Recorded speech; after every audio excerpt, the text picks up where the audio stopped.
When I was a kid, breakfast was always a speedy affair on weekdays. Dad would grab his buttered English muffin on his way out the door while my brother and I scarfed bowls of cereal and Mom packed our lunches for school. But Saturday morning, without fail, I always awoke to the aroma of bacon and coffee. Dad would make a giant plate of bacon to put in the middle of the kitchen table. Mom would make a stack of pancakes to go next to it. Sometimes there would be yogurt and granola or a bowl of sliced fruit on the table as well. Oh, and I can't forget the orange juice. The smell of bacon and coffee still gets me in the weekend mood now, as an adult living alone. I don't have the skills or patience to make pancakes, but I can fry bacon. I think my idea of a perfect Saturday morning is based on my childhood, because I also can't bring myself to cancel my newspaper subscription. I get the paper, yes, the physical, printed paper, 6 days a week. But Saturday and Sunday mornings are the only times I actually read them. I love to start a pot of coffee before going out into the morning chill to retrieve the paper from the end of my driveway, just like my dad used to. If I wake up early enough not to be spotted by any neighbors, besides the men who are actually as old as I act, I'll even go out in my robe. And that is just how I went out the Saturday morning on which this story occurred. I had started the coffee maker and put 6 slices of bacon on the stove. I tightened the belt on my robe a little and stepped out into the foggy morning air. Spring hadn't quite returned the life winter borrowed to the trees and bushes in my neighborhood yet. Everything still looked gray. The sky, the trees, the ground. Everything gray and made even drearier by the still fog clouding it all. But I didn't feel dreary. My paper was waiting at the end of the driveway in its little orange bag, and I had coffee and bacon waiting back inside. I scooped up my paper and turned to go back down the driveway when I stopped. There was an unwelcome splotch of color breaking up the world's monotonous gray palette. Red. Red smeared across one of my neighbor's windows. The newspaper swung like a pendulum from my clenched hand as I stood statuesque and tried to convince myself the smear wasn't what it looked like. Everything else about my neighbor's house looked normal. Their garage door was down, so I couldn't see if their cars were there or not. I approached the smeared window to try to settle my concerns. I told myself all kinds of stories during that short walk. A bird smashed into the window. A delinquent kid walking by threw a ketchup packet at the house in the night. Bill or Diane, my neighbors, had cut their hand on something and hadn't noticed until they were closing the window the night before. If the blood was from a cut, I thought, it was a bad one. Probably needed stitches. That much blood didn't come from a paper cut. When I stood directly in front of the window, I could see the red had been smeared inside the glass and struck my bird story and ketchup packet prank from the list of possibilities. The blinds had been drawn too, which gave me some comfort. At least whomever had made the mess had still been able to close the blinds. I squinted, trying to decide what exactly the smear was made of. A subtle but chilling breeze blew up my robe, and I suddenly remembered it was Saturday and I had bacon on the stove. I ran across to my house and went inside just in time to get the simmering bacon out of the pan before it started to blacken. I let relief sink in for a second, but my mind was still at my neighbor's house. My kitchen window opened up toward it, so I raised the blinds and looked out.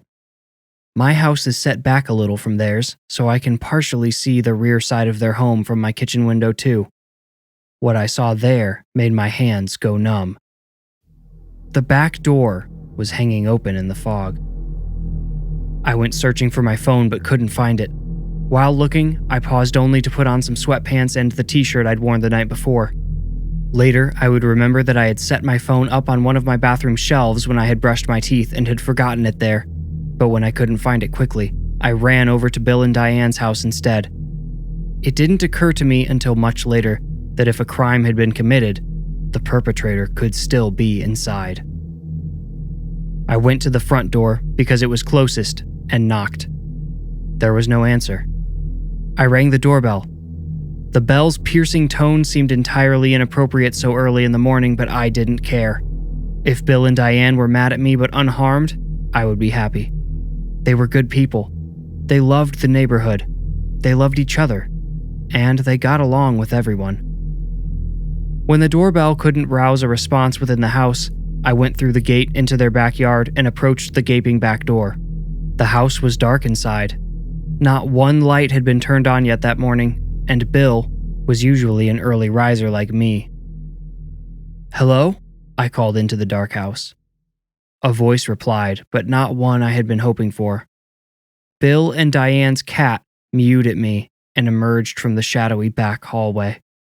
He, a white cat with an asymmetrical patch of black fur running down his neck and back, had red all around his mouth and throat.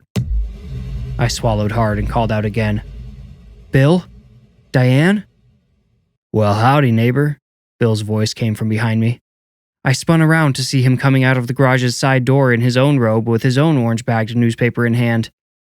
His hard old man's belly pushed his robe out so that no matter how tightly he wrapped it, his fuzzy chest was almost entirely exposed. "What brings you over this early?" he asked.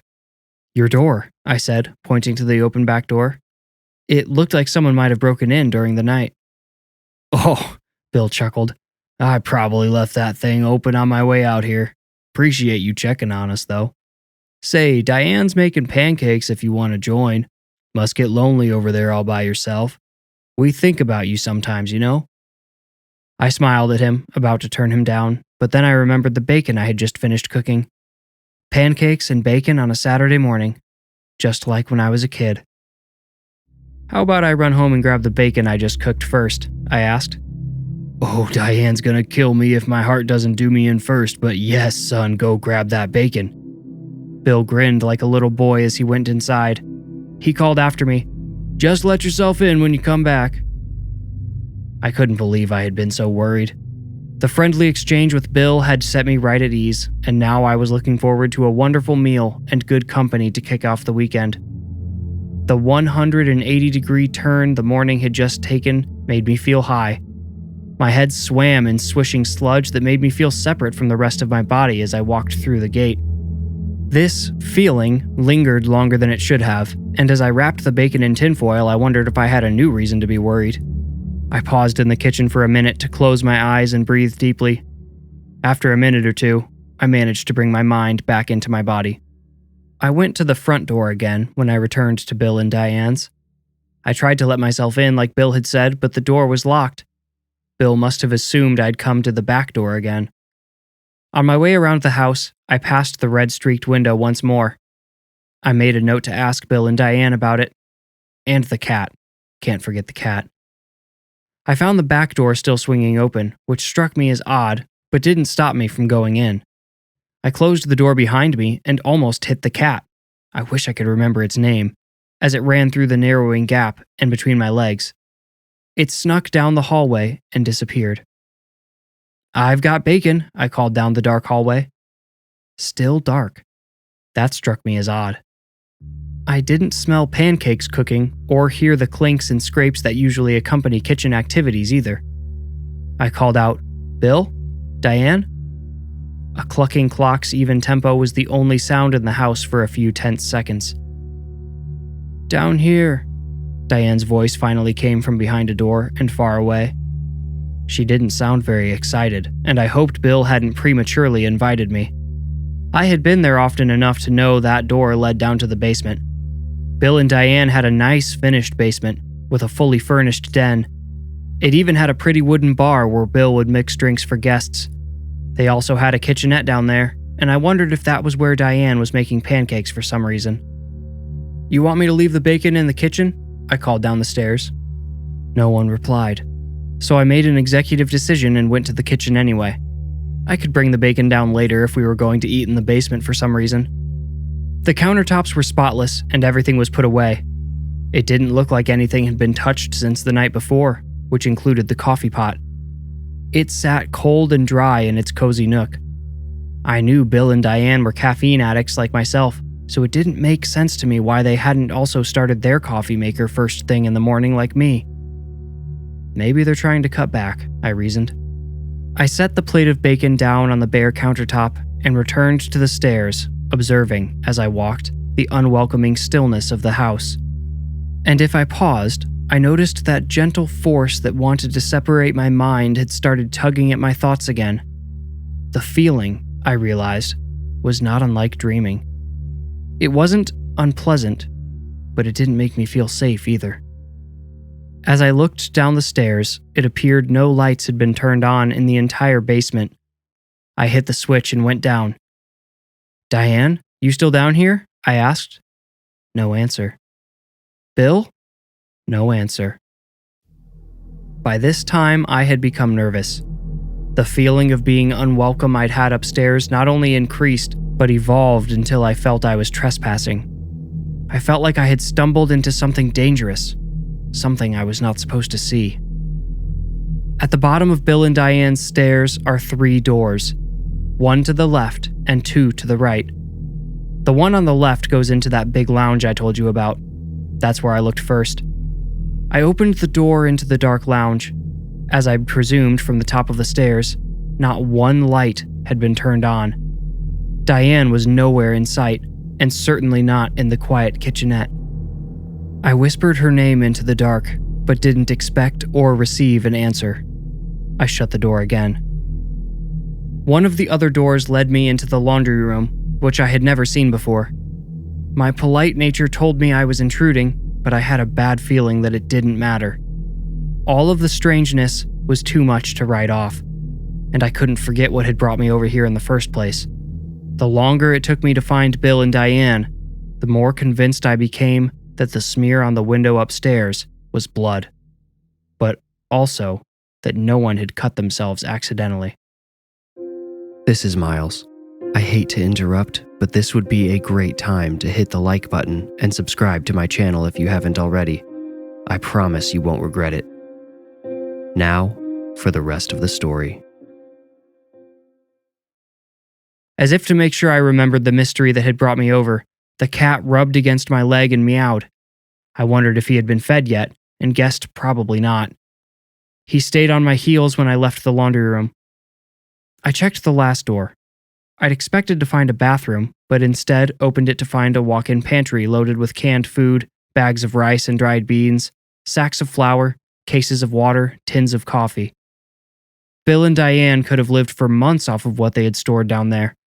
A pull-string light hung from the ceiling in the middle of the pantry, and I yanked the cord, lighting the small room up. Most of the shelves were mounted to the walls, but the aluminum one in the back was on wheels. It stuck out crooked from the wall, and there was something, a blanket or quilt, sticking out from behind it. In a home that was otherwise so tidy and orderly, this seemed odd to me. I grabbed the shelf and rolled it away from the wall. The blanket I had seen, for it had been a blanket, was sticking out of a square opening in the wall that gave access to the plumbing behind the washing machine. I found a wooden cover for the compartment that had been set aside. The pantry and laundry room were probably 3 feet apart, so there was 3 feet of semi-open space behind the wall and almost enough room to stand up in there.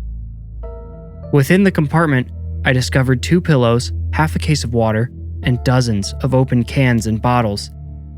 There was also a bucket that was thankfully empty, but gave off a reek that told me what it had been used for.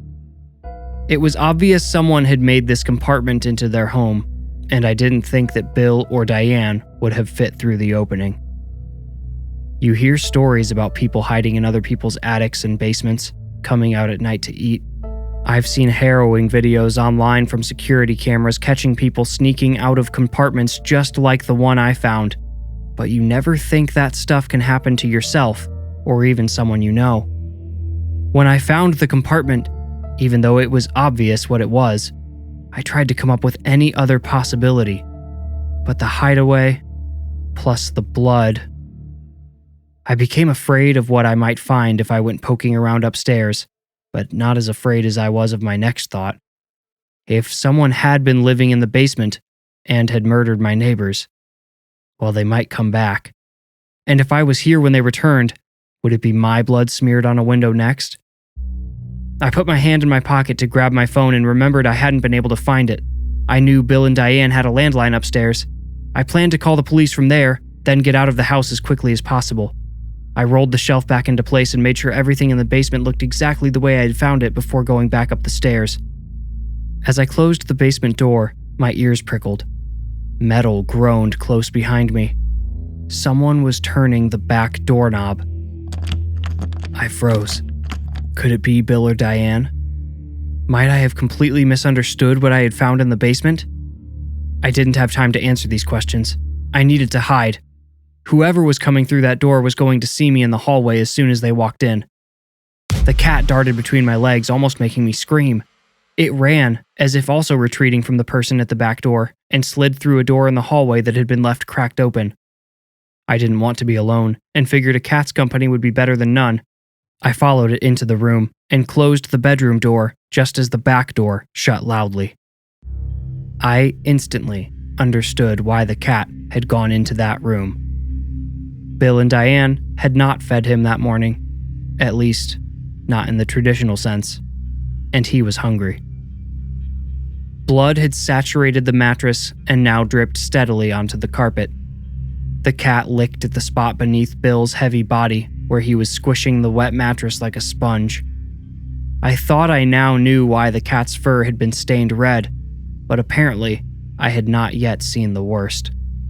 Having satisfied his thirst, the cat leapt gracefully onto the bed, padded softly over to Bill's bludgeoned back, and sunk its teeth into Diane's flapping cheek where it had once been attached near her nose.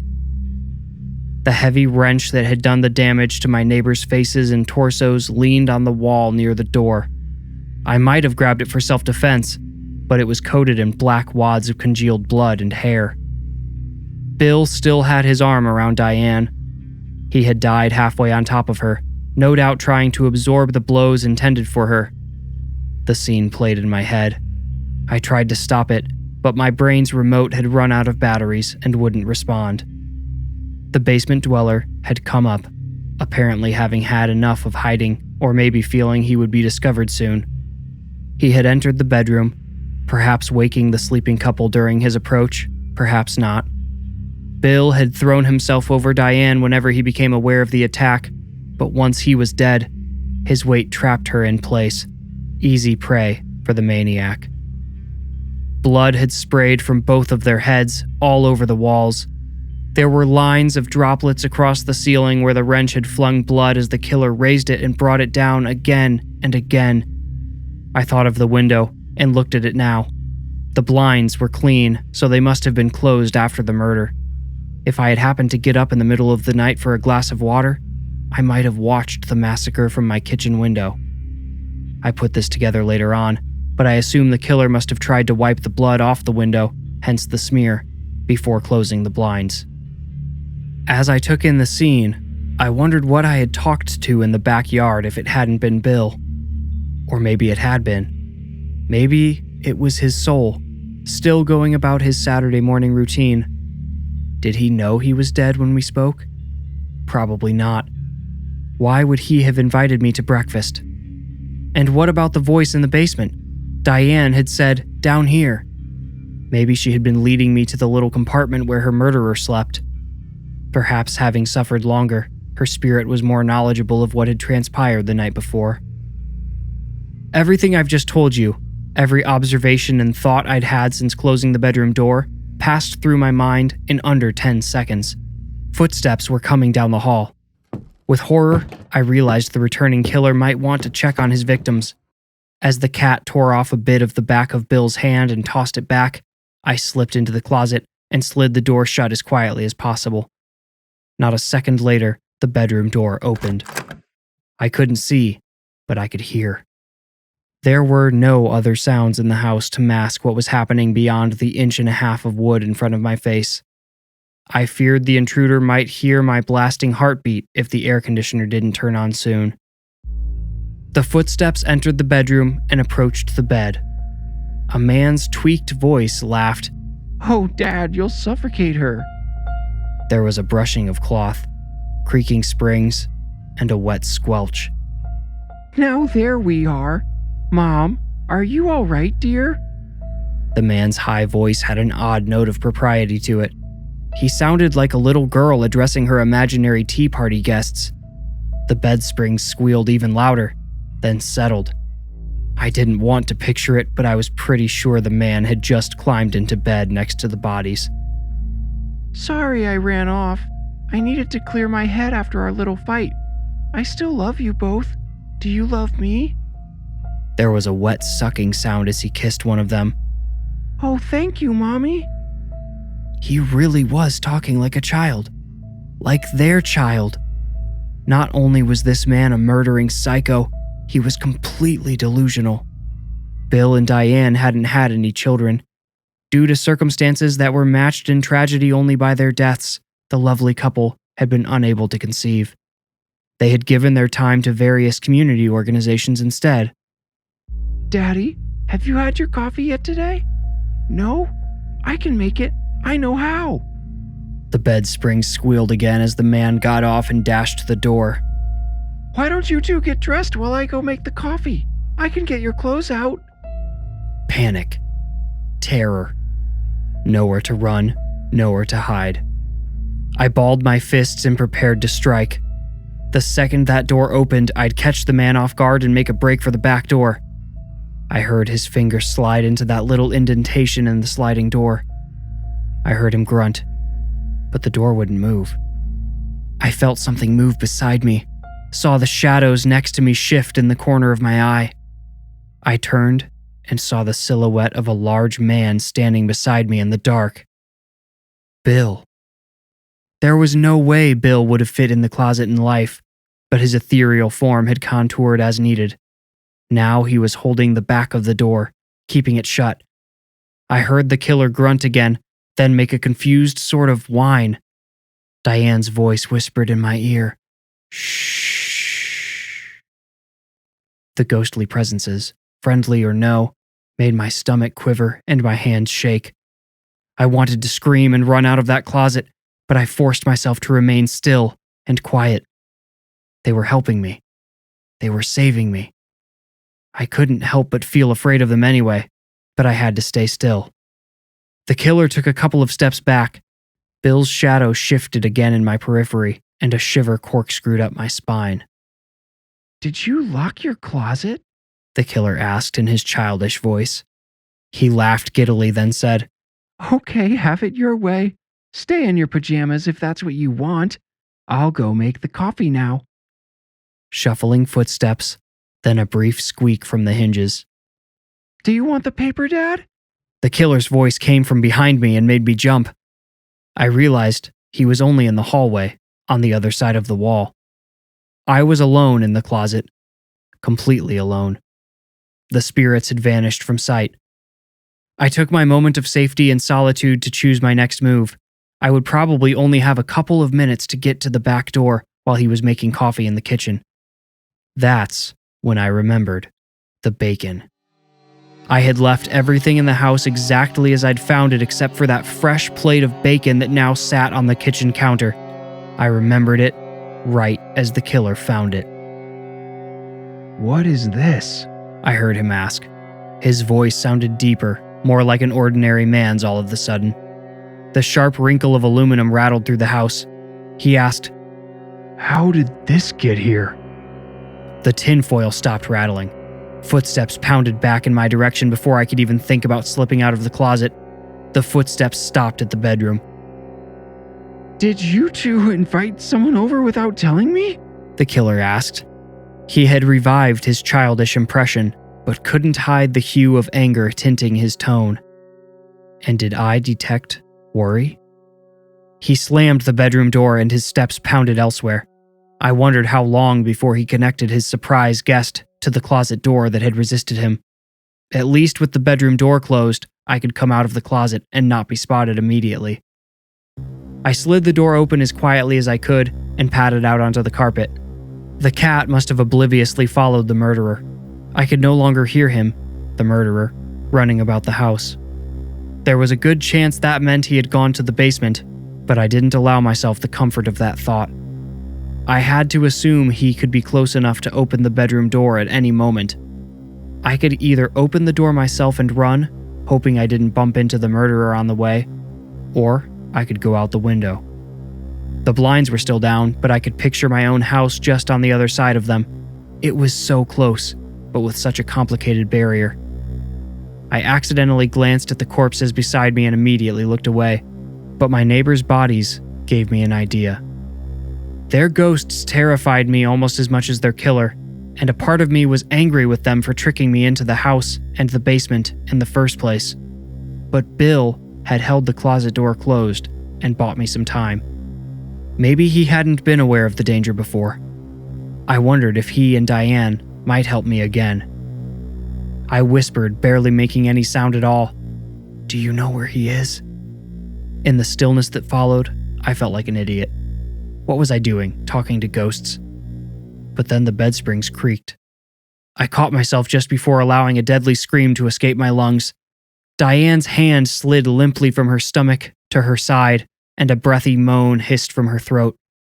The moan seemed to hang in the air, and at its tail end I heard a word. Laundry. It didn't come from Diane's lips, but it was her voice just the same. I took it as confirmation that I was safe to leave the room. I spared one last hesitant glance at the window and finally decided, no, that route was too risky. If the killer came back upstairs while I was still halfway through, I would be able to do little to keep him from pulling me back in, or just killing me and letting my body hang out of the window like a puppet waiting for a hand to bring it to life. Trusting Diane, I opened the door and stepped into the hallway. My very first footstep caused a creak so deep I heard another board at the end of the hall pop in response. And I wasn't the only one who heard it. A crash came from below, and hasty footsteps hammered the stairs. The stairs were far too close to the back door for me to consider that option, so I turned tail for the front door. I was in the kitchen before the footsteps reached the top of the stairs. My bacon sat cold and exposed on the otherwise empty counter. The kitchen led me into the living room, where it looked like the killer had spent some time relaxing after butchering his hosts. An empty quart of ice cream, an open bag of chips, and an overturned 2-liter of Sprite littered the coffee table and couch. The front door stood just across the living room from me, 10 or 15 steps away, but the killer was closing in. I heard him in the kitchen, but dared not look behind me. As I crossed to the living room, I shouted into the air, "Help me!" I don't know who I intended to hear me, Bill and Diane, or some nearby neighbor, but I was heard. As I passed by, the couch slid across the carpet. It only moved a foot or two, but it was enough to break the killer's speed. I reached the door, slammed my hand onto the knob, and turned. The door wouldn't open. The deadbolt! I scolded myself. The precious seconds that oversight had cost me almost cost me my life. The killer was already halfway over the couch. Unless Bill and Diane had any more tricks up their ethereal sleeves, he would be on me in seconds. I twisted the deadbolt, grabbed the doorknob again, and this time, the door opened. I slammed into the glass storm door. It didn't budge. A hand came down on top of my head. Dirty fingers slid into my hair and yanked my head backwards. As I stumbled back, I lashed out with a kick at the storm door's latch. It swung open violently as I fell onto my back. The killer pounced on top of me, moving so fast I couldn't even make out his face. He was just a blur dressed in black. My feet were still raised in the air as he fell upon me, so I rolled onto my neck, brought my knees to my chest, and kicked like a mule. My feet connected with his face, and he sprawled to the side. A spoon rattled as his back slammed into the coffee table. The storm door had swung back, but the pneumatic door closer had kept it from slamming shut. It hissed as the aperture of my escape route narrowed. The killer had the advantage of landing on his side while I was still on my back. He got to his feet while I was still on my knees. There was a rock salt lamp next to the TV, and the killer picked it up. The cord ripped the light bulb and base out, so all he was left holding was the heavy hunk of pink Himalayan salt. He raised it above his head as he stepped toward me. I caught his arms on their descent. We wrestled like this, me on my knees and him pressing down with the heavy rock, while the door hissed until it clicked shut again. That click was as loud as a gunshot in my ears. It sounded like defeat. When the storm door shut, I felt like it had closed on my last chance of survival. Then, out of nowhere, a hardcover book struck my attacker in the temple. It didn't quite stun him, but it distracted him enough for me to slip out from under the rock and wrap my own hands around it. I didn't try to take the rock, but rather shoved it downward until it slipped from both of our hands. A second hardcover flew from the bookshelf and hit the killer square in the nose. I didn't waste this chance. I went straight for the door, not missing the latch this time. Finally, against all odds, I was outside. I ran to my house with the killer still on my heels. He was fast. Over a longer distance, I don't think I could have outrun him. Fortunately, I had left my own front door unlocked and managed to get inside before he caught me. I slammed the door shut behind me, but before I could set the lock, the doorknob turned again. The killer slammed into it, forcing the door open an inch. We fought, him pushing the door in and me trying to shut it, until I think we both realized we had reached a stalemate. Between you and me, if that maniac had chosen to persist, I think he could have tired me out and gotten inside. But he didn't. Probably worried about being seen by another neighbor, the killer turned tail and ran. I didn't try to see where he went, only slammed the door and set the lock. I collected myself while I searched for my phone again. This time, I remembered putting it on the bathroom shelf. I called 911, and the local news can tell you the rest.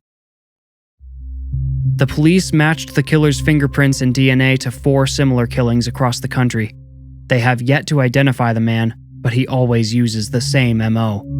He sneaks in at some undetermined point, makes his home in a dark, hidden place, maybe a crawl space, an attic, or a small basement compartment like Bill and Diane's. But he eventually grows tired of his cramped space and kills the owners to enjoy one night with full use of their home before moving on to keep from getting caught. Or so that's what the authorities believe. I think the detective who interviewed me thought I had cracked when I described the childish voice and the way the killer had called his victims mommy and dad.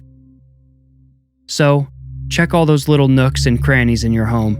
Look behind those openings in your walls. Check under the porch or beneath the deck. He's still out there, and probably hiding in some unwitting family's house as I speak. Oh, as one final note, after sitting on the market for a long time, Bill and Diane's house finally sold to a young couple of newlyweds. I befriended them right away because I wanted to know if they saw, heard, or felt anything weird in the house. So far, they have not. But one day, I was raking some leaves and saw some young kids down the street playing soccer in their front yard. One of them missed the goal, and the ball started rolling toward the street.